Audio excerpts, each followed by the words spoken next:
Hello friends, तो आज हम प्रथम कोटि अभिक्रिया के बारे में जानकारी करेंगे कि प्रथम कोटि अभिक्रिया व्यंजन होती कैसे है। ठीक, जैसे आपने शून्य कोटि अभिक्रिया के बारे में जानकारी की थी, सेम वैसे ही है। ठीक, थोड़ा बहुत चेंज है।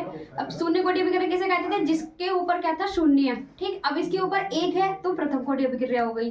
वही कि वह अभिक्रिया का वेग जो सांद्रता के एक के अनुक्रमपाती होता है उसे ही हम क्या कहते हैं? प्रथम कोटि अभिक्रिया। ठीक, और शून्य होती है तो शून्य कोटि अभिक्रिया। तो जैसे कि आपने देख रखा है कि हमारे पास क्या दे रखा है, एक ए और उत्पाद क्या दे रखा, प्रारंभिक सांद्रता कितनी दे दी? ए, जिसका ग्राम में क्या है? 0 ग्राम अणु है। ठीक, और टी समय पश्चात क्या दे रखा? ए माइनस एक्स, जिसका क्या दे रखा? एक्स माइनस एक्स कितने दे रखा है? ग्राम अणु। तो आपके पास क्या दे रखी है? D x upon D T, समान अनुक्रमपाती कितना दे रखा है? ए। ठीक, जिसको हम चेंज करेंगे किसमें? डी एक्स अपॉन डी पे डी टी में लिखेंगे, समानुपाती का चिन्ह हटाएंगे तो क्या आएगा यहाँ पे? के नियतांक। ठीक, आपको दे रखा है 1। ठीक, क्योंकि सांद्रता की हमारे पास ये सांद्रता कितनी है? यहाँ 1 है, तो क्या लिख रखेंगे? 1। मन करे तो लिख लेना, वरना डायरेक्ट इसका वो भी लिख सकते हो, टी से पश्चात ए माइनस एक्स। ठीक, तो D x upon D T, ठीक, इजिकल टू कितना आ गया? के। ठीक, आपके पास मैंने बताया था ना, यहाँ से लिख सकते हैं ए माइनस एक्स। अब ए माइनस एक्स आया, सेम जो आपके पास ए माइनस एक्स आएगा इसे उठा करके नीचे रखेंगे। जो आपके पास डी एक्स है, ठीक, डी एक्स अपॉन ए माइनस एक्स, डी टी बचा है तो डी टी ले जाएंगे के साथ। ठीक, अब के साथ लेकर आएंगे, दोनों पक्षों का समाकलन करेंगे। क्या करेंगे? समाकलन। समाकलन कैसे होता है? सेम, पहले तो इसे ऐसे रखेंगे।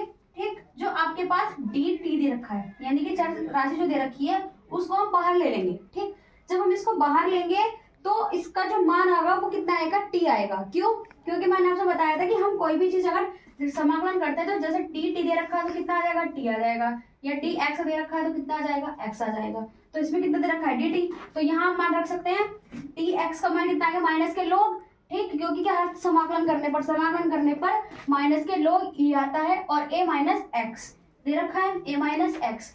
फिर क्या दे रखा है आपके पास? टी के दे रखा है, के लिखेंगे। डी टी दे रखा था ना, तो क्या रखा आपने? टी।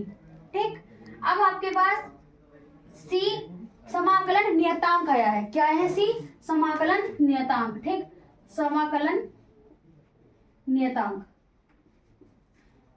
आपके पास क्या है? सी। ठीक, अब आपके पास यदि x कितना हो? 0, t कितना हो? 0, तब आपके पास क्या रखेंगे? ये रखेंगे माइनस के लोग a, x का मान कितना रखा है? 0, तो क्या रखेंगे? 0। ठीक, ये का ऐसी रखेंगे सेम, t का मान दे रखा है कितना जाएगा? 0, प्लस कितना आ गया? c। ठीक, अब लोग e जो आपके पास a माइनस एक्स दे रखा था, तो यहाँ क्या आ जाएगा? यहाँ से माइनस करेंगे कितना आएगा? a। ठीक, और यहाँ से कितना बचेगा आपके पास? खाली c। तब c की समीकरण 1 रखने पर, समीकरण 1 में रखने पर, समीकरण 1 कौन सी आपके पास? log e a minus x is equal to k into t plus c. ठीक, तो आपके सेम ऐसे रख देंगे। इसे रखने के बाद जो आपके पास लोग ये और ये वाला दे रखा है दो जगह, उसको क्या करना है? आपको एक जगह लेना है। प्लस वाला है वो सॉरी माइनस में है, तो किस में आ गया? प्लस में। ठीक, माइनस का लोग ई है तो माइनस का माइनस में रहेगा।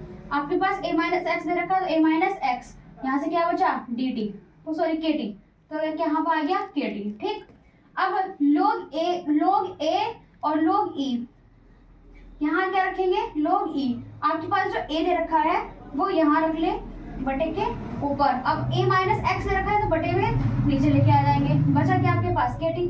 अब के टी आपके पास बाहर आ चुका। ठीक, इसको इधर ले लो। ठीक, गुणा में अब इधर ले लिया। ठीक, आपके पास क्या रखा है? लोग ई। अब ए माइनस एक्स है, सेम का सेम ही है।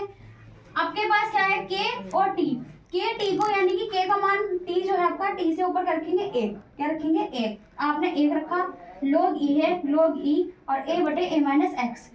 आप चाहे तो यही छोड़ सकते हैं, वरना 1 का मान हमारे पास 2.303 अपॉन टी, और लोग ई का मान कितना होता है? लोग ई का मान 10 कितना होता है? 10। तो ई की जगह क्या रखेंगे? 10 ए माइनस एक्स अपॉन ए बटे ए माइनस एक्स हो जाएगा। ठीक, अब इससे आगे हम कल जानकारी करते हैं। धन्यवाद।